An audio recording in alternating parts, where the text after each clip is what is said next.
தேர்தல் அறிவிப்பு வெளியாகியுள்ள நிலையில் மேட்ரிஸ் IANS இணைந்து நடத்திய கருத்து கணிப்பில் தமிழகத்தில் அதிமுக பாரதிய ஜனதா கூட்டணி 114 முதல் 127 இடங்களையும், திமுக கூட்டணி 104 முதல் 114 இடங்களையும், விஜயின் தாவேகா 6 முதல் 12 இடங்களை பிடிக்கும் என கூறியுள்ளது. ஒவ்வொரு தொகுதியிலும் வெற்றியை பெற்றுத்தரும் வேட்பாளர்கள் தேர்வு செய்யப்படுவர் என பழனிசாமி தெரிவித்தார். தேர்தலுக்கு இன்னும் காலம் இருப்பதால் பொறுமையாக உணர்வுபூர்வமாக வேட்பாளர்கள் தேர்வு செய்யப்படுவர் என்றார்.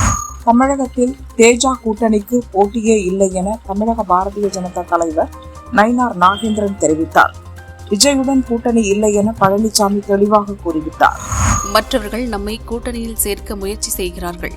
விஜயை முதல்வராக ஏற்றுக்கொள்கிறவர்கள் கூடத்தான் கூட்டணி என செங்கோட்டையன் தெரிவித்தார். இஸ்ரேல் பிரதமர் பெஞ்சமின் நெதன்யாகு கொல்லப்பட்டதாக சோசியல் மீடியாக்களில் செய்திகள் பரவி வரும் நிலையில் நான் உயிருடன் உள்ளேன், ஆதாரம் போதுமா என அவர் தனது எக்ஸ் தளத்தில் வீடியோ வெளியிட்டுள்ளார்.